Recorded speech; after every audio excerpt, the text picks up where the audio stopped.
Барлықтарыңызға сәлем. Енді орама ханымды біз осылай пеште пісіретін боламыз. Қараңыздаршы, дәмі ерекше, өте дәмді, әрі арасы осылай кәдімгідей слоенді болып, керемет болып пісіп шығады екен. Бізге дәмі өте қатты ұнады. Bir жасап көріңіздер.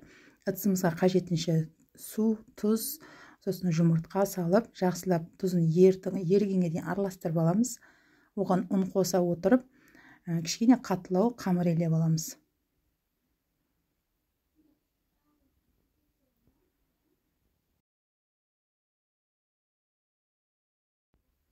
Міне қамыр осындай қаттылықта дайын болды. Енді осыны бетін жауып, салмасын дайындағанға дейін жарты сағат, 1 сағат қалып қоямыз.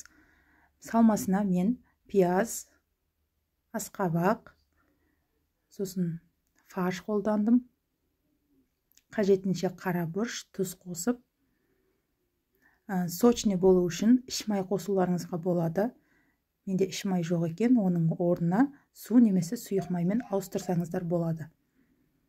Кішкене сочныйлау болып, дәмді болып шығады. Жақсылап араластырып аламыз қолмен. Оған дейін біздің қамырымыз тынып дайын болып тұр. Енді қамырды жайып аламыз, жұп-жұқа етіп.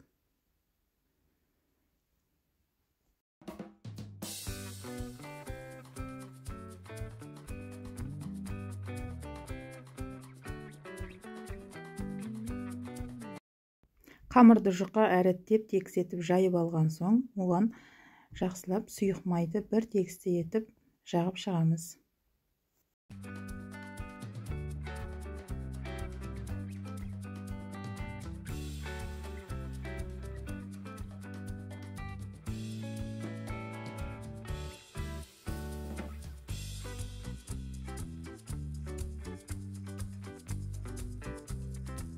Сұйық майды бір тегісте жағып шыққан соң, енді салмасын дәл осылай бір тегісте жайып аламыз.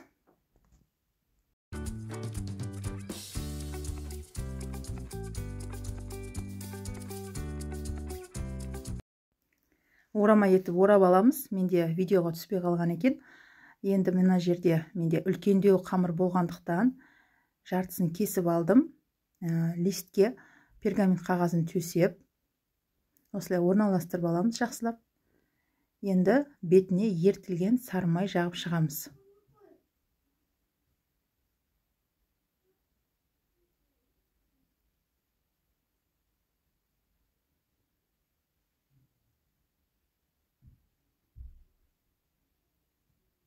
Сосын өздеріңіз қалағандай қара күнжет, ақ күнжет араластырып сеуіп шығуға болады. Бұл өздеріңіз қалауларыңызша.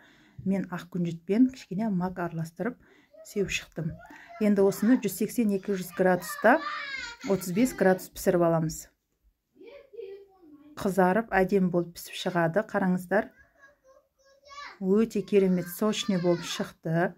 Мінеке кесілуін байқасаңыздар, жұмсақ кесіліп жатыр. Ешқандай беті қатты болып қатып қалған жоқ. Мінеке, қазір арасын көрсетемін. Міне осылай қатпарлы болып, жұмсақ болып, бір тегісті әдем болып пісіп шығады. Бұл рецепті бір дайындап көріңіздер, бір жасағынан ұқсап шығады. Ас болсын.